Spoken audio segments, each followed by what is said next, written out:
Je vous présente mon dernier pastel sec, réalisation en noir et blanc. Bonjour et bienvenue, c'est Jérôme. Ensemble, nous allons voir un extrait vidéo de mon dernier cours réalisé au pastel sec que je viens de finir il y a même pas une demi-heure. Donc j'en ai profité pour faire une vidéo tout de suite après. Donc je suis ravi d'avoir réalisé ce portrait en noir et blanc. Ça m'a été un peu réclamé suite à une vidéo précédente que j'ai réalisée sur le thème et un visage d'Alicia. Pour ceux qui ont vu la vidéo, je vous laisse regarder. Elle est sur la chaîne. N'hésitez pas à aller voir le rendu. Donc pour cette nouvelle vidéo, j'ai choisi de vous montrer un extrait de cours sur une partie des cheveux, notamment cette partie ici. On va voir comment je réalise les effets d'ombrage et aussi avec les effets de lumière et quel noir et quel blanc j'utilise. Donc c'est un portrait que j'ai réalisé à 99% noir et blanc. Il y a juste les yeux que j'ai réalisés de couleur verte. Autrement, tout le reste a été fait avec des crayons noir et blanc. Donc il n'y a pas de gris dedans. Pour être précis, on voit que c'est des couleurs grises, mais il n'y a pas de gris. Donc je vais vous expliquer dans la vidéo comment j'ai réalisé un petit peu cette partie des cheveux en gris, et nous allons voir aussi la finalité du portrait en fin de vidéo avec les derniers petits détails au niveau du visage assez sympa à réaliser et qui donnent tout le charme au visage de notre sujet. Mais avant de commencer la démonstration, si vous souhaitez apprendre le portrait humain, j'ai réalisé une formation, le lien est en barre de description. Vous y découvrirez comment réaliser toutes sortes de portraits en passant par le nez, la bouche, les yeux, les oreilles, les cheveux et plus encore. Le lien est en barre de description. Donc c'est parti pour la démonstration, on se retrouve en fin de vidéo. Alors pour réaliser ces cheveux en noir et blanc, donc j'ai sélectionné différents types de noir et différents types de blanc en pastel sec, que ce soit en crayon ou en bâtonnet. Donc pour commencer, j'ai effectué une base au bâtonnet pastel sec blanc et noir pour effectuer un fond de couleur gris pour que je puisse repasser aisément avec la couleur noire et la couleur blanche des cheveux. Donc je sélectionne différents types de noirs. Donc on a des noirs plutôt doux en crayon et plutôt forts. Exemple doux du Carbotello, un peu plus fort on a le Faber-Castell. Et le crayon noir le plus fort pour moi c'est le Cretacolor noir qui m'aide vraiment à obtenir un noir assez profond et assez fort pour faire ressortir les éléments d'ombrage. Donc même chose du côté des blancs, donc les blancs j'ai utilisé du Carbotello blanc, mais aussi du Faber-Castell blanc. Et pour les bâtonnets, c'est la même chose, donc là j'ai utilisé uniquement des bâtonnets Schmincke. On peut faire avec des bâtonnets Rembrandt, on peut faire avec des bâtonnets Sennelier, peu importe la qualité du bâtonnet. À savoir que, sauf en différents types de noirs, chez Schmincke notamment, on a un noir, on va dire classique, celui que j'ai utilisé pour le portrait, on va dire un noir, je veux dire doux, et on a un noir très intense, vraiment un noir assez puissant, très puissant. C'est le même noir que j'ai utilisé pour réaliser le portrait d'Alicia, mon précédent portrait en noir et blanc, où celui-ci est vraiment très intense, que je voulais obtenir quelque chose de très sombre avec ce portrait. Donc ça, c'était pas l'idée de ce portrait-là, j'ai obtenu quelque chose de plus doux, plus fin au niveau des ombrages avec ce noir. En ce qui concerne le blanc, donc pas trop de changement. Donc pour réaliser les cheveux, donc là je commence par les crayons, donc après la base. Donc là avec les crayons, j'ai pris le Faber-Castell noir, donc là j'ai effectué les premiers détails, c'est-à-dire les contours. Donc je travaillais par zone, j'ai pas tout fait en même temps, j'ai travaillé par zone, j'ai sélectionné les zones. Donc là je fais les contours avec le Faber-Castell sec noir, tout en estompant de temps en temps avec le doigt. Donc je fais attention surtout à faire exactement, on va dire pas au détail aux cheveux près de la photo, mais à ce que ça soit le plus ressemblant possible à mon modèle. Donc j'essaie de vraiment faire mon possible pour que ça soit mèche par mèche. C'est plus facile à travailler comme ceci en utilisant le noir. Donc là je suis passé du Faber-Castell noir au Cretacolor noir. Donc là on le voit à l'écran. Là je remplis au Cretacolor noir les zones, les grosses zones d'ombrage. Ça va renforcer l'ombrage. Donc je switch de crayon régulièrement entre le Faber-Castell noir et le Cretacolor noir. Je vais me servir du Carbotello noir vraiment pour les zones très douces où j'ai vraiment des choses à réaliser qu'on ne voit pas très fort. Exemple, les racines des cheveux, qu'on voit déjà un petit peu en bas à gauche des cheveux. Donc là, j'utilise celui-ci pour réaliser les petits détails comme ceci assez fins. Donc je n'oublie pas, c'est d'estomper aussi de temps en temps. Donc là, ici, je prends le Carbotello noir, Et là, j'effectue de fins ombrages sur les hauteurs. Et ensuite, je varie mes noirs entre le Faber-Castell et le Cretacolor. Donc toujours avec des mines bien taillées, je travaille avec le côté du crayon, je n'hésite pas à tourner mon crayon quand quand j'applique le pastel. Et ensuite, je me sers un petit peu de la pointe pour effectuer les détails. Donc le blanc est important forcément pour réaliser ce type de portrait. Donc après les ombres vient la lumière, donc très important. Donc je visualise aussi en amont les zones de lumière. Je fais attention à mon portrait, je fais attention à mon modèle. Donc je regarde bien, j'analyse bien. Je regarde les zones de lumière, je regarde les zones d'ombre. Avec celui-ci, le Carbotello blanc, lui va me servir à éclaircir doucement certaines zones.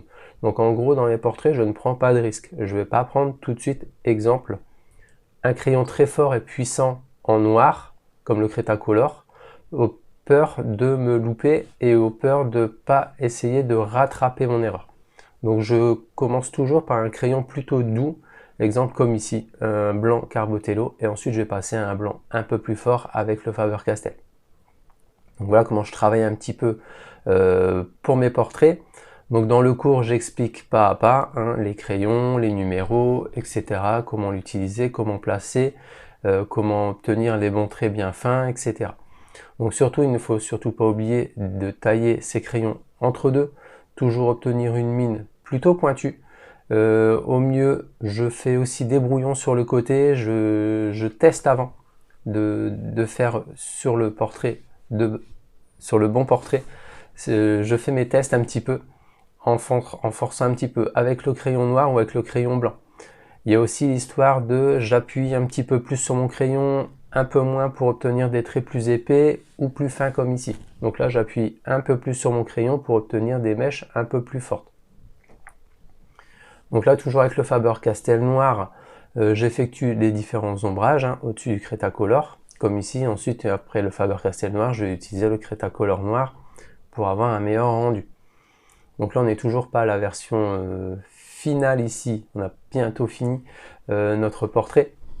Donc là, j'utilise toujours le Carbotello noir avant de réaliser avec un peu plus d'ombrage avec le Cretacolor, et je varie mes crayons ici avec le Carbotello blanc, le Carbotello noir, Faber-Castell noir, Cretacolor noir pour les couleurs. Donc j'hésite pas à effectuer de fines mèches comme ceci en blanc avec le Carbotello blanc. Donc toujours avec un petit coup de crayon comme ceci bien en hauteur. Donc si jamais vous n'avez pas l'habitude de créer ce type d'effet de mouvement de poignet, de mouvement de crayon, je vous conseille fortement de faire un brouillon sur le côté, de refaire un petit fond de base et de vous entraîner à réaliser ce type d'exercice à la main. Donc c'est pas si simple que ça, quand on y paraît en vidéo ça paraît simple, mais il y a toujours un mouvement du poignet, un mouvement du crayon à créer pour obtenir ces fameuses mèches de cheveux ou autres effets que l'on peut réaliser dans les portraits. Donc il est important de s'entraîner avant de réaliser ces fameux traits de crayon. Donc là, je continue avec le Carbotello blanc. Donc là, je tourne au fur et à mesure mon crayon pour obtenir une mine pointue au final. Donc le Cretacolor noir ici me sert encore à remplir les zones les plus sombres.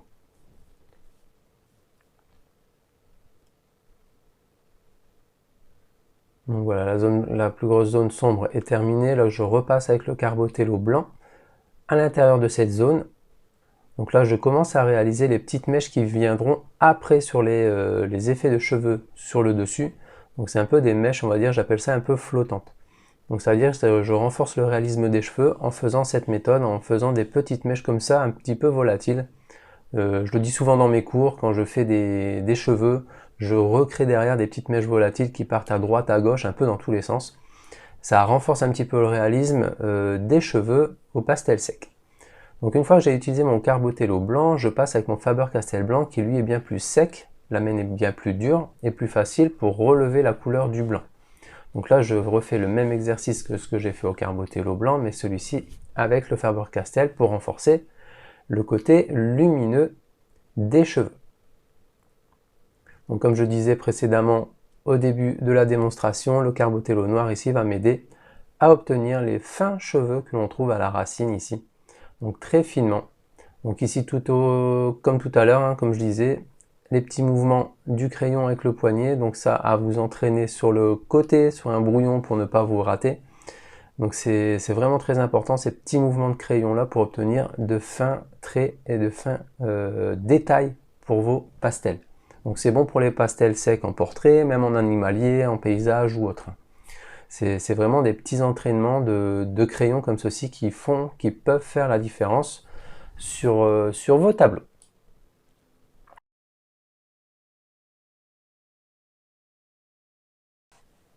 Donc on arrive à la fin de la démonstration.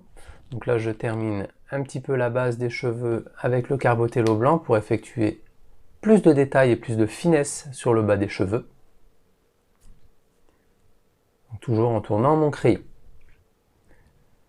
Et je répète l'opération avec le Cretacolor. Donc voilà le final du portrait. Donc là je suis quasiment à la fin de mon cours. Donc là je réalise vraiment les derniers détails avec les crayons toujours noirs et blancs.